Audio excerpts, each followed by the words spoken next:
Ramam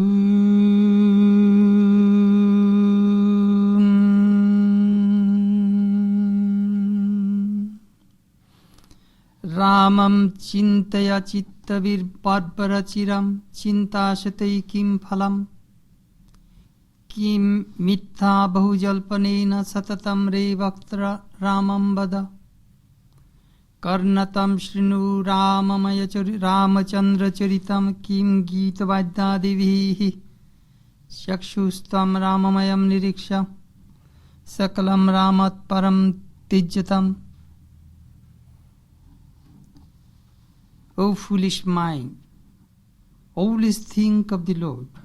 What will you gain from hundreds of worldly thoughts? O tongue, chant only the name of the Lord. What will you gain from vain gossip? O ears, hear only the divine play of the Lord. What are you misusing your time to hear the worldly songs and musical instruments? O eyes, behold everything as full of God consciousness. Do not see anything other than God. Om Shantihi, Shantihi, Shantihi. Peace, peace, peace be unto all.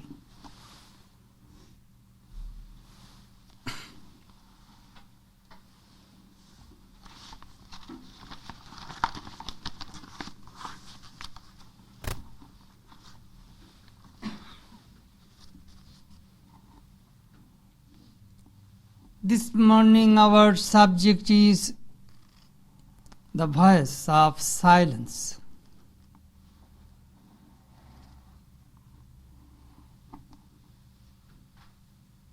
Once I asked an old monk,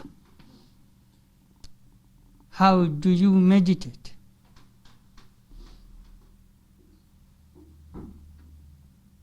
He replied,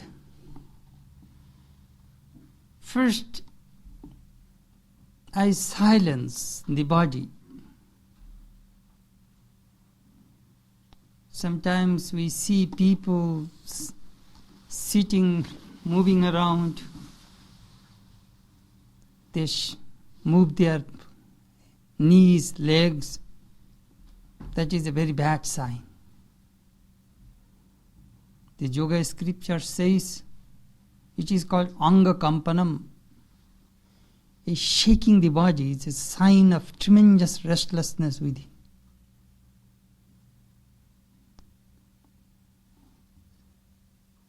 Secondly, he said that I silence the senses. I try to stop the outgoing tendencies of the senses. Third, I silence the mind. I stop the thought waves. Fourth, I silence the will, ego.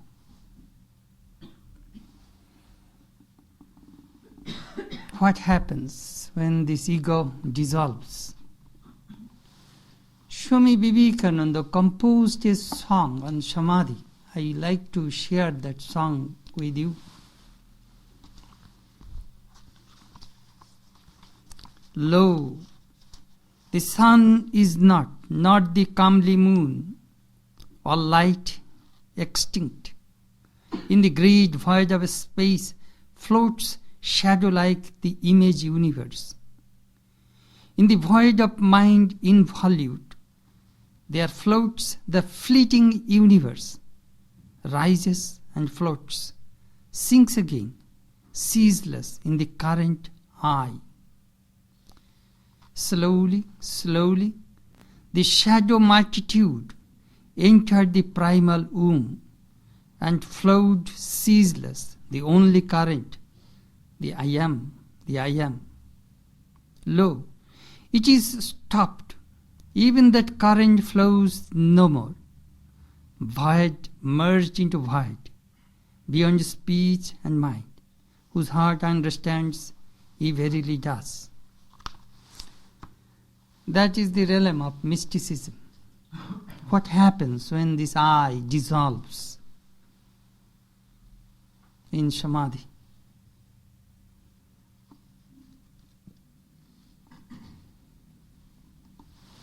It reminds me a story of Rabindranath Tagore. Once a poet in the evening asked his daughter to bring a light so that he could continue his writing. This little girl, whose name was Minu, carrying an oil lamp for her father. All of a sudden, a gusty wind came and extinguished that lamp. The father called, "Minu, where are you?" "Hariye gechi ami." "Father, I am lost. I am lost, father." The poet found the great mystery in that little sentence of his daughter. "Hariye gechi ami," I am lost, father. He was thinking, if I could lose myself, this ego, perhaps I could find the solution of my life. This whole world, according to Vedanta, is nothing but I and my. If you have no I and my, do you know what will happen? This whole world will disappear from your mind. No I and my, no world, no you either. This whole world is made out of I and my. Day and night you think that. I am beautiful, I am such, I am learned, I am rich, I am this, I am that. My home, my husband, my wife, my children, my home, my family, my food, my everything. This whole world is nothing but I and my.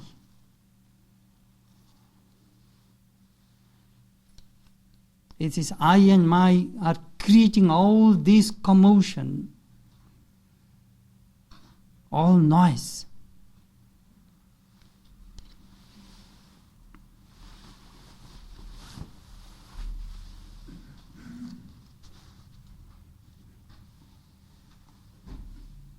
जब मैं था तब हरि नहीं, जब हरि था तब मैं नहीं.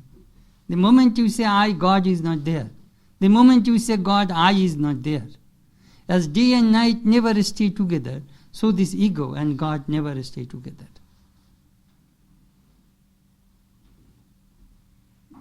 Ego is separating us from God and creating all problems. Now, how to silence the ego? That is the question. You see, in this country especially, people want to assert the ego. Ego is very important. Otherwise, people think that they will make me doormat, I must establish my ego. I must establish myself. In the world, it is extremely important, of course, to assert oneself. From the time immemorial, people are trying to uproot this ego, the root of all evil. They went to the Noir of Brahman. There is a story in the Brahma Sutra. Bashkali, a young student, went to his guru, Bardha.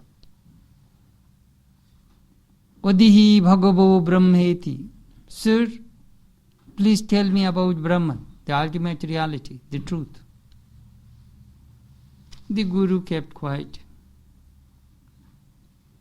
Khalu Brahma, please say something. The guru remained silent. Khalu Brahma, please say something. He remains quiet. At last he replied, Tvam tu na bijanasi upasanto ayam atma. My student, I am teaching you Brahman all the time. Could you not understand me? Upashanto ayam atma. Silence is Brahman, which cannot be expressed.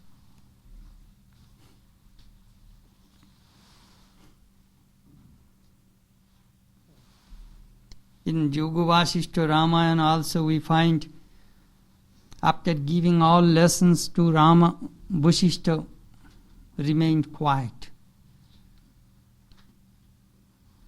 When Rama asked further questions, he did not answer. Then Rama said, if maunam, if silence is the ultimate reality, why did you give all these sermons and talk all hours and volumes of books? In the very beginning you could remain silent. Vasishta said, I could do that, but people would think I am stupid. I am an illiterate person. So after speaking all these things, I just maintained silence so that you can understand what the ultimate reality is.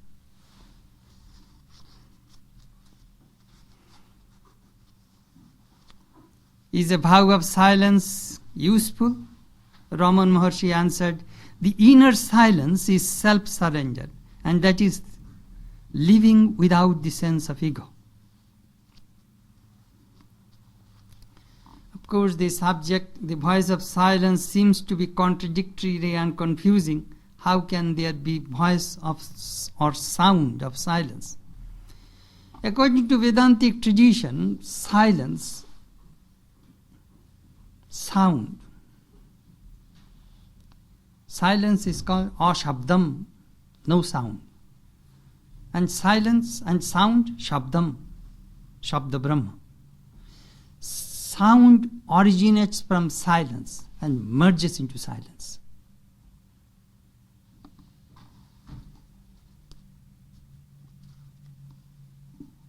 Kena Upanishad says, that which cannot be expressed in words, but by which speech is revealed, know that to be Brahman. Now this sound has 4 stages according to Vedantic tradition. Para, Pashyanti, Madhyama, Vaikhari. Para means the source, the unmanifest.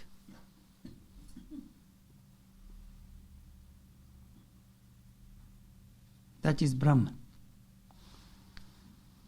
Second stage is called Pashyanti. Pashyanti means just manifest. It is vibrating, but it has not taken any form. The yogis can see in their minds that Pashyanti state.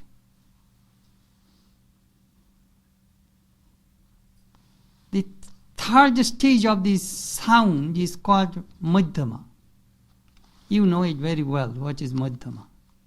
Thinking. So many things are going on inside your mind. That is sound. It is agitating in the mind, but it is not yet expressed. Sound in thought plane. That is called Madhyama. We all experience that Madhyama all the time. And the 4th stage of the sound is called Vaikhari, which I am doing to you. I am speaking. My thoughts, my ideas are expressed through my speech. That is called Vaikhari.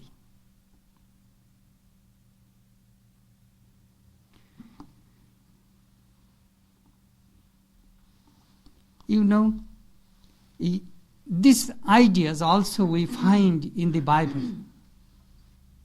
In the book of John we read, in the beginning was the Word, and the Word was with God, and the Word was God. The Word became flesh. That is Jesus.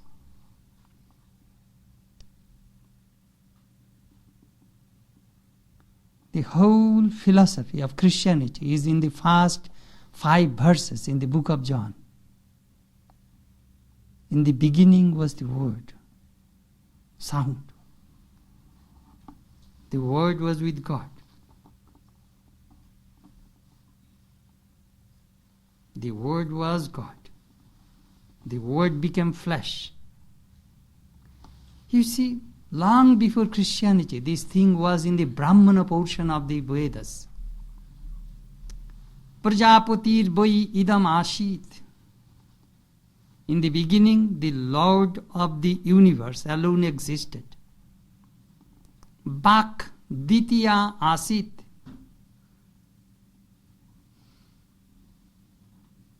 With his Bak or word or speech was the second.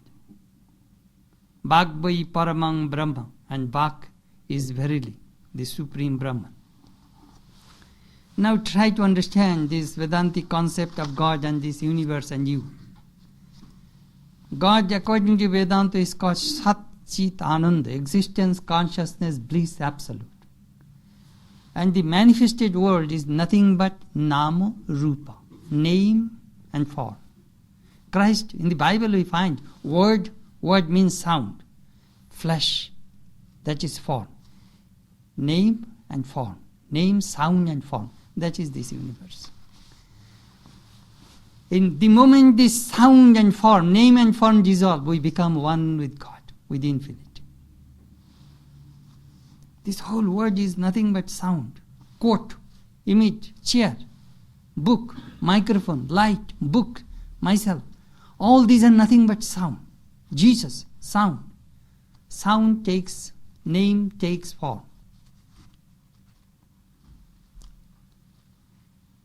In real silence, this name and form dissolve.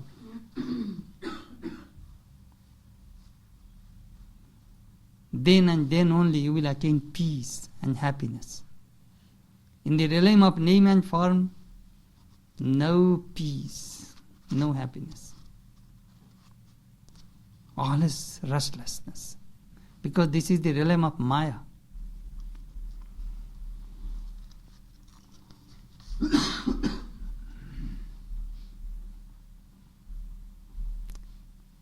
Silence has a powerful voice. Sometimes yogis teach through silence. Swami Vivekananda met Pauhari Baba, great yogi, taught through silence. Swamiji asked him, why don't you come out from your cave and teach people? Well, I teach all the time. Do you think only speaking to others is enough?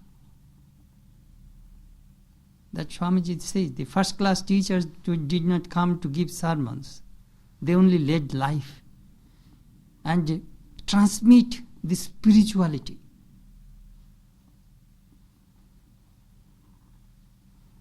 Raman Maharshi also taught through silence. I read a beautiful Zen story, the Temple of Silence. That Zen teacher used to teach his disciples through silence.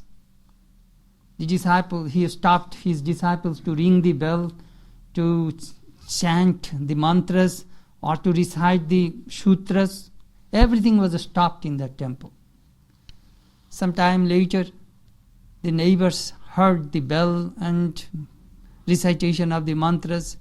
Immediately they realized that teacher is dead. And it was true. Silence has power. Sometimes we do not realize it.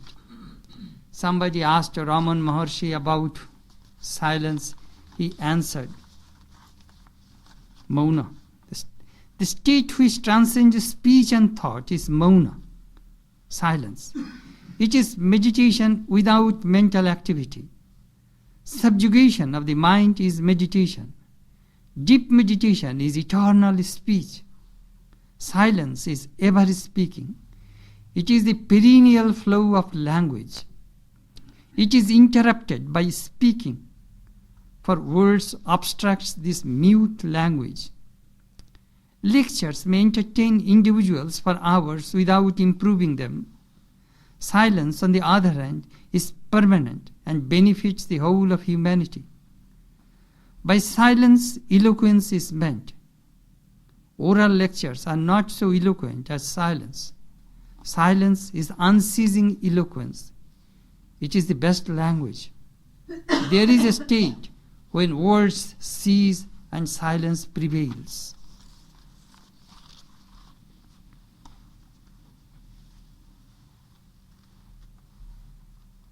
Silence is one of the great arts of conversation. Emerson said, how many resolutions are formed, how many sublime conquests effected during the pause when lips are closed. those who live in apartments, sometimes they complain about the noise. I read in the Ann and Abby's column that that my neighbor is so noisy. They play the television so high and some music. It is hard to live. Some years ago, I read an editorial in Los Angeles Times about noise pollution.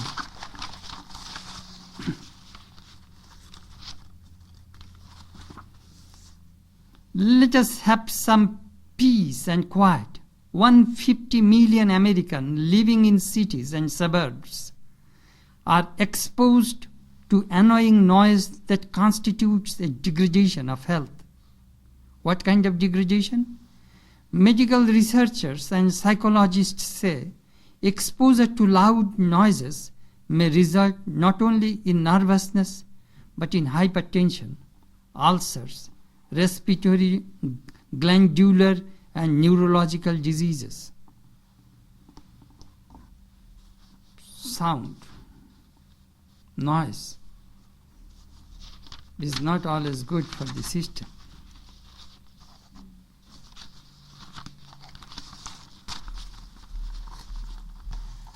Silence has been recognized as an important and spiritual discipline by all the great religions of the world. It is said in the Bhagavad Gita that silence is the most profound spiritual truth. In every part of the world there are recluses and hermits living in solitude and communing with God. In this country also there are beautiful retreats, homes. Many people go there during weekend or to observe silence. I remember when I was in Mayabhuti in the Himalayas, my room was so quiet. You can hear your own heartbeat. So quiet. If you want to see the face of a person, you will have to walk 6 miles. To see one face, you will have to walk 12 miles. Quiet.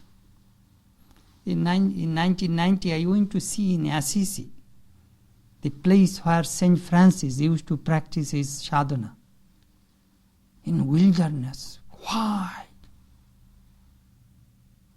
When I used to walk through this Himalayan range, seeing those motionless mountains, 22,000, 26,000 feet high, you will think yourself like a particle of sand, a pygmy, if you see like this.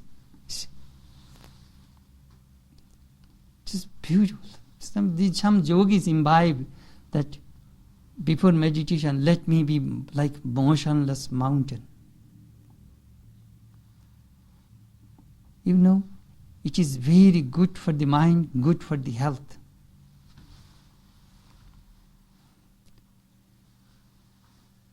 I heard the stories about the yogis in Tibet.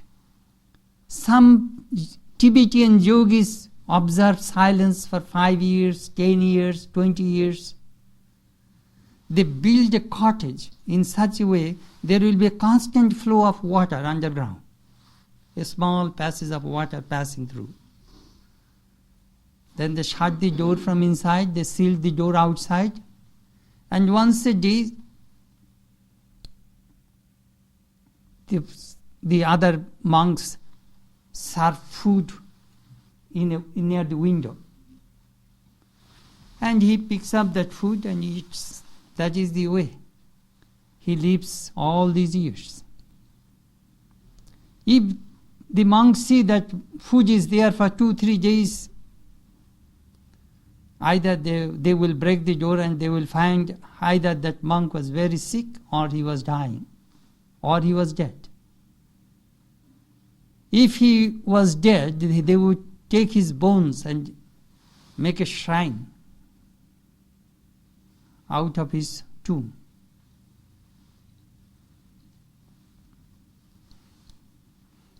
That is the difference. Swamiji made a comment that difference between India and America. In India, you are not a saint if you do not practice silence for 20 years.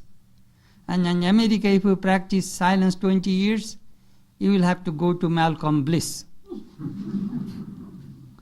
You will have to go to lunatic asylum.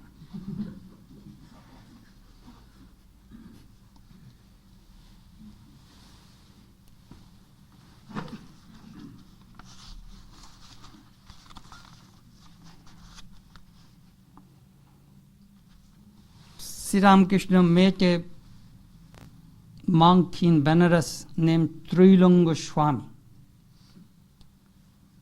He was a man of silence, did not talk. Sri Ramakrishna asked him a question, whether God is one or two. He first showed one finger, then he showed two.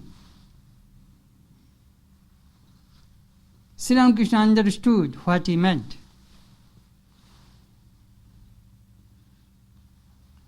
When one goes into samadhi, there is only one God. And when one looks around in a normal state of consciousness, there is duality and multiplicity.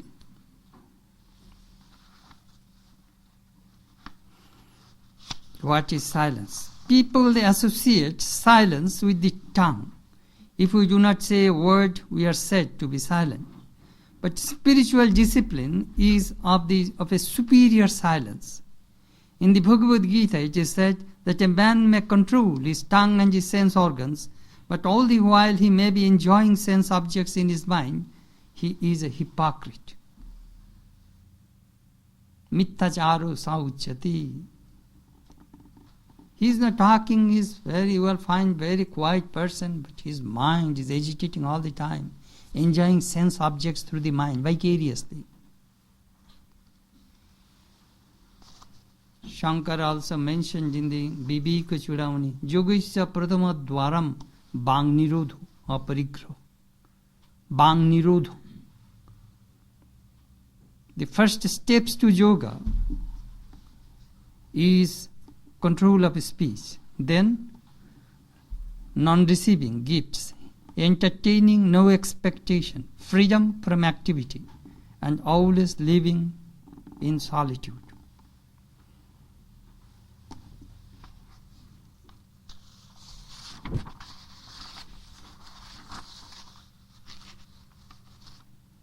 The real silence is the silence of the mind, the silence of desires. It is created by inwardness of mind. As a man's mind becomes more and more inward, his words become fewer and fewer. Then his thoughts are expressed not through words, but through his entire personality. Silence of the mind, silence of desire. There is one school of Vedanta which teaches Vasana Khay, Manonash, Tattva-gyan. These three things happen simultaneously. Cessation of desires, dissolution of the mind, and illumination. These three things happen simultaneously. Desire, cessation of desires.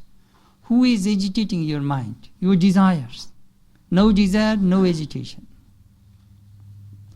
No wind, no waves in the ocean. It is the wind which is making waves in the ocean. It is the desires. Innumerable desires are creating us restless.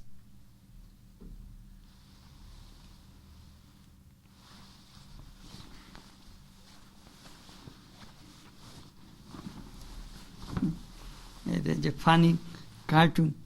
A man going to a yogi and learn how to meditate. And his wife did not like his husband's meditation. She was watching television in the evening and asking her husband to join. The husband said, no, my guru said I must practice meditation. What meditation? She could not understand what meditation, what was her husband doing. Then she became angry, and after a few days she said, either meditation or me, what do you want? He kept quiet. So the wife packed his suitcase and left home. Then the husband looks through the window and said, I see meditation works.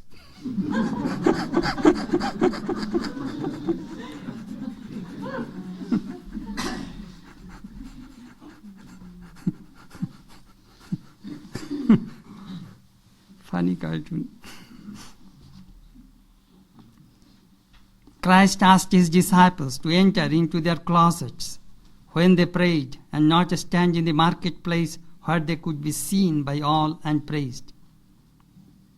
Christ also said, do not use vain words. That is a very profound statement. Keshav Chandra Sen, a great orator, came to Dakshineshwar. Sri Ramakrishna asked him, you are a great speaker, why don't you give a talk? He said, God, you created heaven and earth, you created trees, plants, meadows, ocean, beautiful mountain. Sri Ramakrishna was listening that sermon.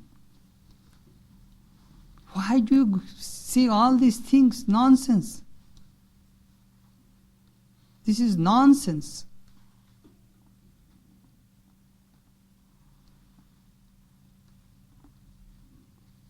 You are only glorifying His power because you love power.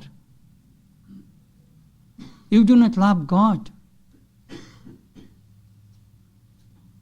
When your mom comes to you, you say, oh mom, your eyes are beautiful, your nose is beautiful, your hair is beautiful, your clothes. You are talking all this nonsense. Say, Mom, I love you. The thing which comes from our lips, remember, we love those things. Those who eat radish belches radish. Sri Ramakrishna said that. The thing which we eat, think that we speak. That he told to that famous novelist, Bankim Chandra Chatterjee. What is the goal of a human life? Eating, sleeping, and have sex life? My goodness. The thing which you do, that comes out from your lips.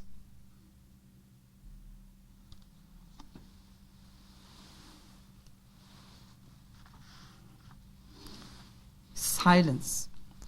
You see, Christ never went to a school. So did Sri Ramakrishna. He went to a school, but he was a dropout. He only knew how to sign his name and how to read a book. That much Sri Ramakrishna did.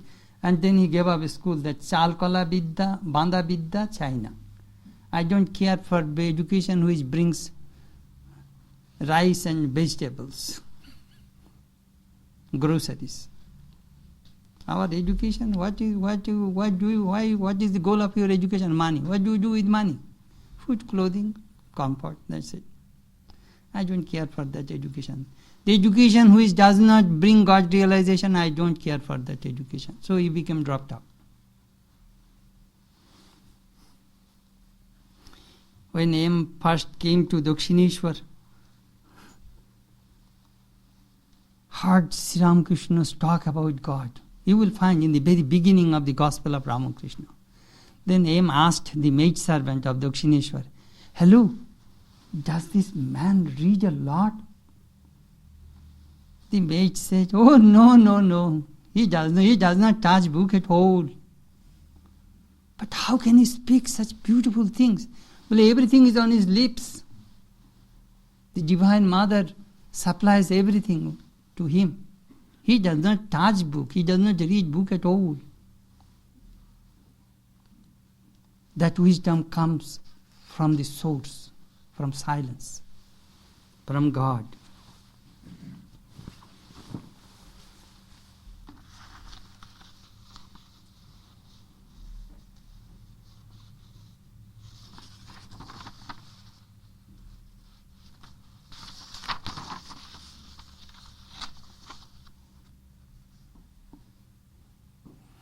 What is it that this wisdom is shut off from us?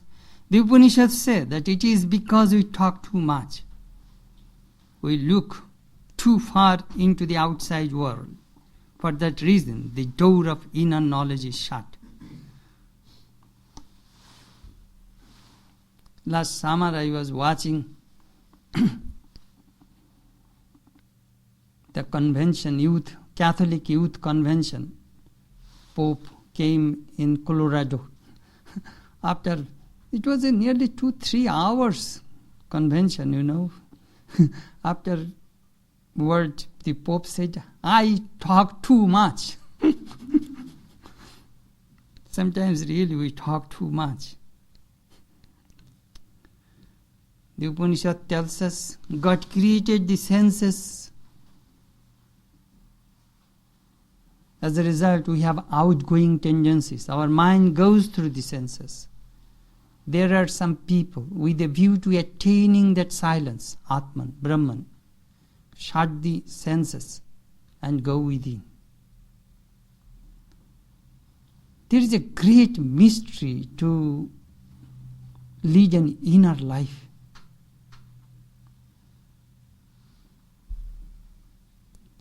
Sometimes people think that meditation is meaningless, useless. A real man of meditation can work more than so-called workaholics.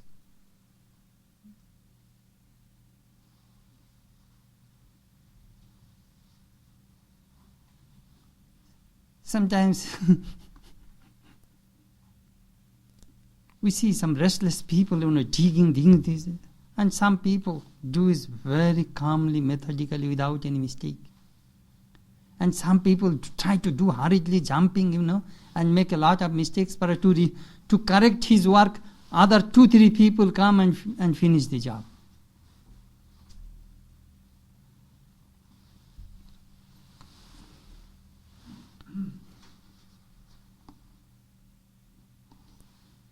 One should practice both silence of the tongue and the silence of the mind. Silence of the tongue is necessary, it helps inner calmness. Sometimes we see that when we talk too much, the body gets so agitated. Sometimes we don't get sleep at night. 3-4 hours you talk, you will find it is a great drainage of energy.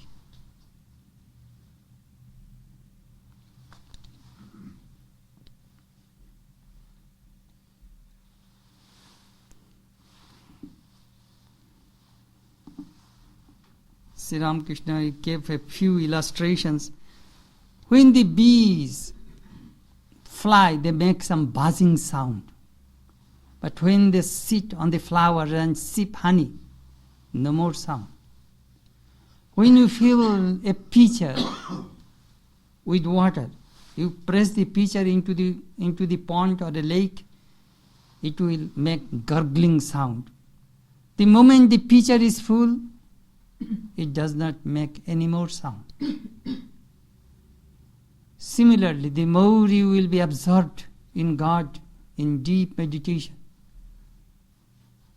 you will talk less.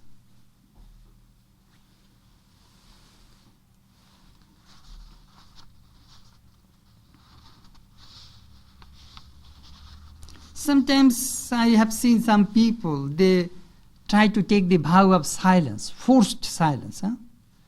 And they say, oh, he's a man of silence, he does not talk. But they carry notebook with them.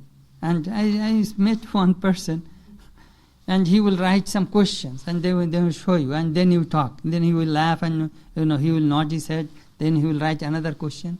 So curious to know about what is going on around, who is where, what is going in this. His mind is more restless than the person who talks. Some people have tremendous curiosity. That is no good.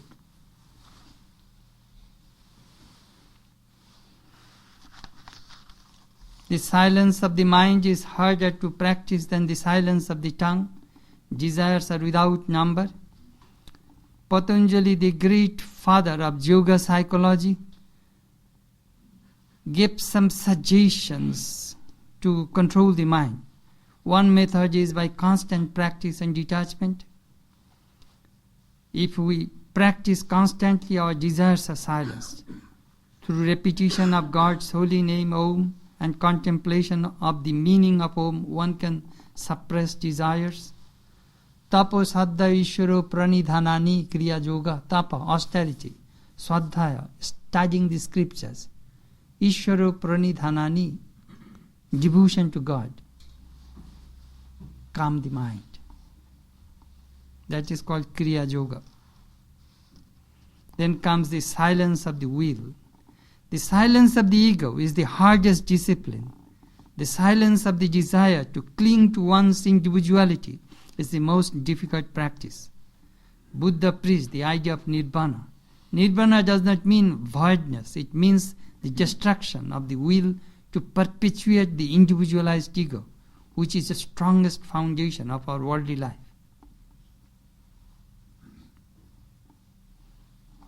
Ego. Already I talked about it, so I shall not elaborate it here.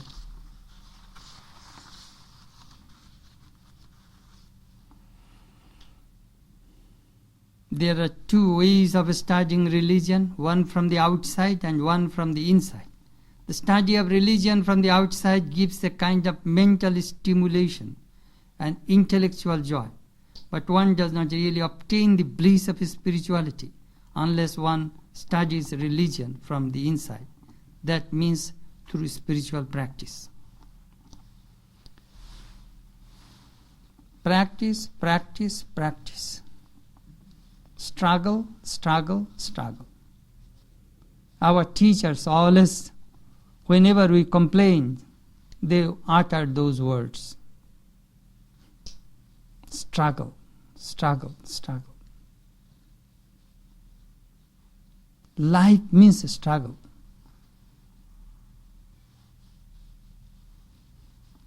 Two persons do not struggle. The lazy, stupid, and dead, and the illuminate. In between, we must struggle. Trials, tribulations, pain, suffering, misery, temptations, they will come. They are bound to come. And if you can overcome them, then you are a yogi. If you have no self-control, you are nothing but an animal. An animal has no self-control. Human beings have self-control. Otherwise we cannot live in this society. You will be thrown out. Yesterday I was listening to the radio. Our mayor, present mayor says, people are asking to keep, to maintain the crime, to keep the crime down. Do you know the expenses? To keep one policeman, the taxpayers pays $50,000 a year. And to keep one man in jail, the taxpayers pay $20,000 a year. Think of that, how much money you are spending. He was talking about, and there are 300 gun dealers in St. Louis. These gun dealers are pushing guns to these young kids. And see the effect. Where is your money going? $50,000 for one policeman. Just think of that. We sometimes we pay taxes, we don't know. We must know what is going on.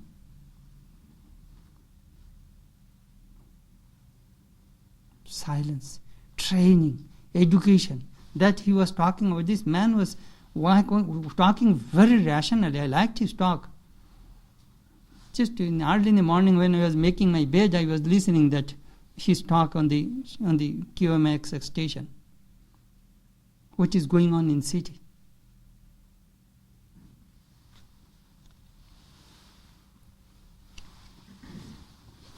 Some people think, what can religions do?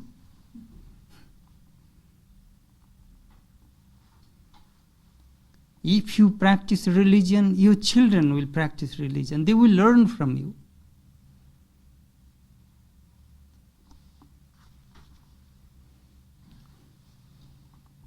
Christ said, give up vain words.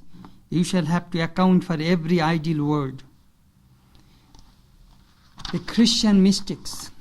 This is one of my favorite books, The Wisdom of the Desert. How they practiced silence in the desert. One monk went to a old ascetic and asked that, please tell me, how shall I lead my life? The elder said, if you want to be saved, whenever you go to see anybody, do not speak until he asks you something.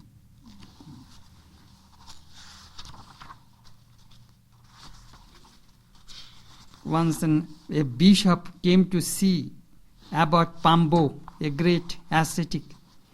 The young monk said, say a word or two to the bishop that his soul may be edified in this place. The abbot replied, if he is not edified by my silence, there is no hope that he will be edified by my words. One of the elders said, a monk ought not to inquire how this one acts or how that one lives. Questions like this take us away from the prayer and draw us on the backbiting and chatter. There is nothing better than to keep silent. Silence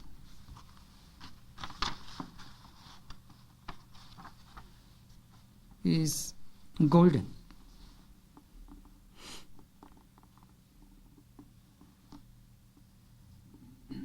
Generally, when we talk, our conversation falls into three categories. First, malicious and uncharitable criticism of others. Second, conversation inspired by self-love, greed, or sensuality. Third, conversation indulging in meaningless words without rhyme or reason.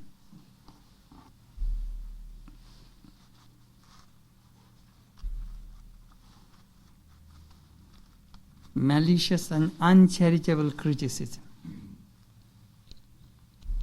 It is better to sleep than to gossip. I sometimes make that joke. Gossip spread faster than the gospel. We love to gossip. We feel great, excited, Some people get excitement through gossip. I was reading another funny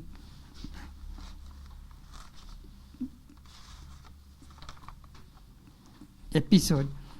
There is a bridge club in the... And 3 persons arrived, the other person did not arrive. So they are waiting for the 4th one, otherwise they cannot just start their card game. So these 3 say, she is not coming, let us gossip, and spend our time. Let us gossip for her, about her. Some people love to gossip.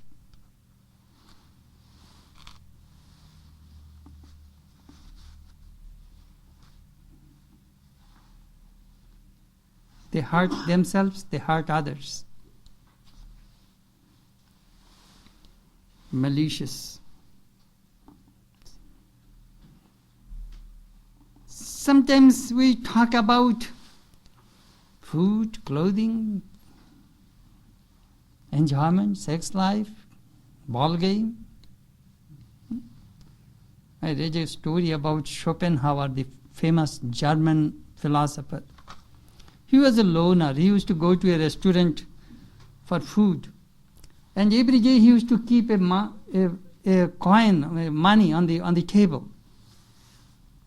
And the waitress, you would think perhaps that was tipped, And at the end of his meal, he used to keep the money and put in his pocket and leave. One day, out of curiosity, the waitress asked, why do you keep that money there and take away? The philosopher said, you see, around my table I hear conversation. And only I hear 3 things. Some people talk about pets, sex, and gambling. Race, sex, and pets. These are the 3 topics I hear all around me. The day I hear the 4th topic, I shall throw that money there. It is my bet money. It is my tip money. It is my bet money. only I hear these three types of conversation.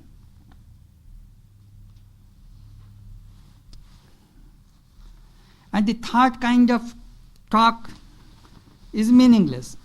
How is your weather? Why did you do your hairdo, you see? And these are the questions. Just meaningless, just chat something. I am excited, my daughter-in-law is pregnant, you see, I am going to be a grandmother. Just talk something.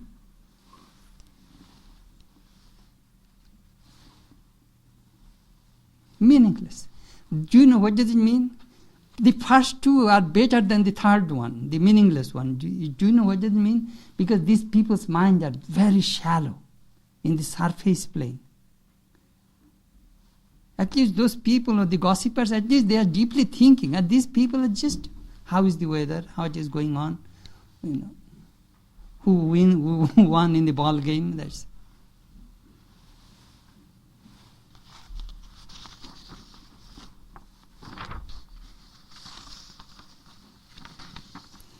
Sometimes some people love to talk about their spiritual experiences.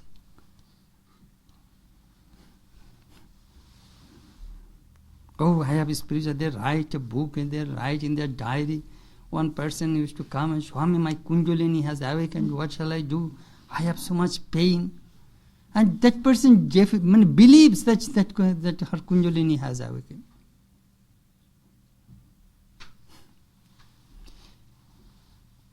Some of them are just the manifestation of our subconscious desires. As we try to make our mind inward, at the time of meditation, these impressions of past actions come to the surface.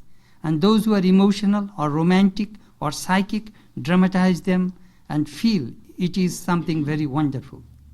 The only way to test whether these experiences are worthwhile is to watch them for a few days. If they are worthwhile, they will lead to deeper experiences. But if they are just manifestations of our subconscious ideas, they will disappear in a day or two, giving rise to other experiences. Sometimes, if you have real experiences, watch. Your desire for lust, greed, anger will disappear. Day and night, day by day, you will be so much unselfish, dedicated, feeling for others. Those are the signs.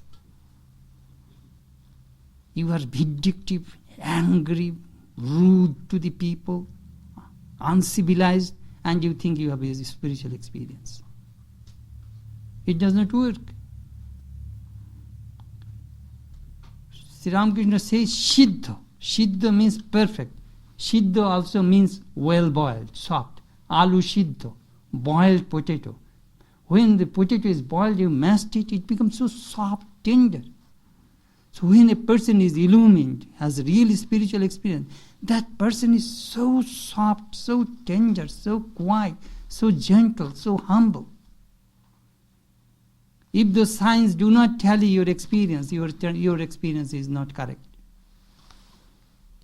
Sometimes we ask people not to express your experience to others. Do you know why? Suppose you are talking your spiritual experience to me, I am not spiritual. I may ridicule you. Let us go somewhere else. That will hurt your feeling. You will not go deeper.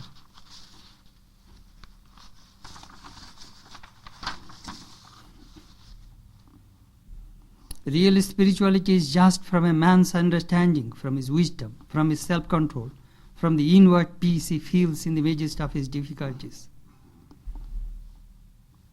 We read the story of Shetaketu in one Upanishad. The father sent his son for education. After 5 years, when he came back, asked, "Did you ask the teacher that knowing which everything can be known, unseen can be seen, unheard can be heard?" "Oh no, I did not ask those questions, perhaps my guru does not know it." You go back again. After 5 years, the son came back and the father asked the question, he kept quiet, he became silent. Yes, now you have learned the truth. Great power released in silence.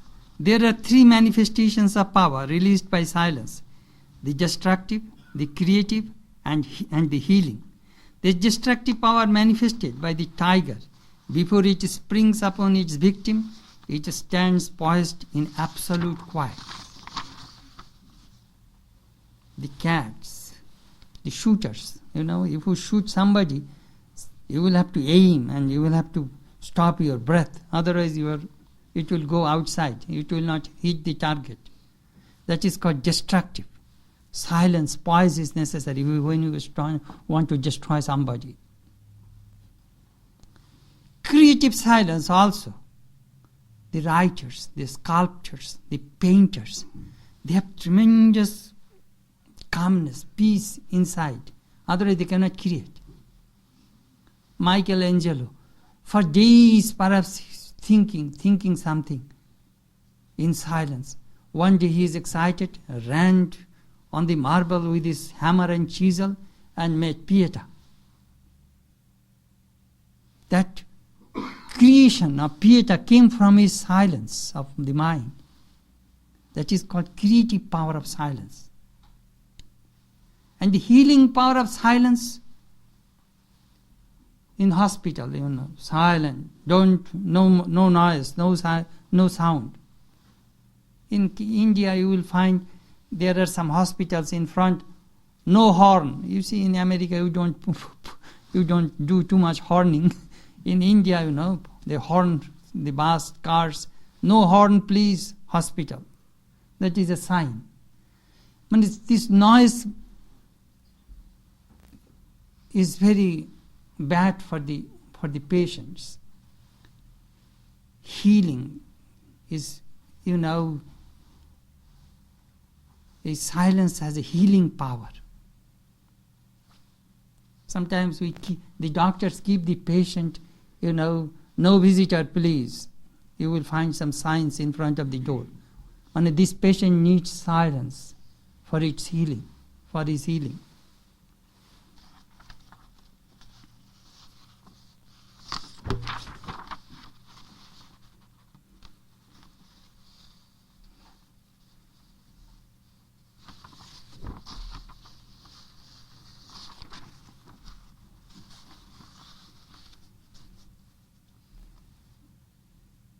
Sometimes we become, worry about for petty things and lose our mental poise.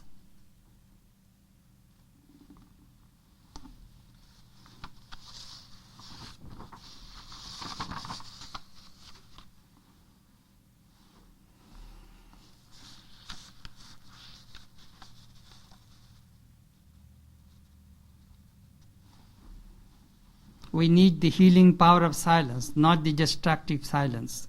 We need the silence in which the mother kisses the sleeping child at night, the silence which hastens the growth of the oak tree from the acorn. We need the silence in which the holy man blesses the world. Silence is essential, beneficial for mental peace and happiness. Thank you.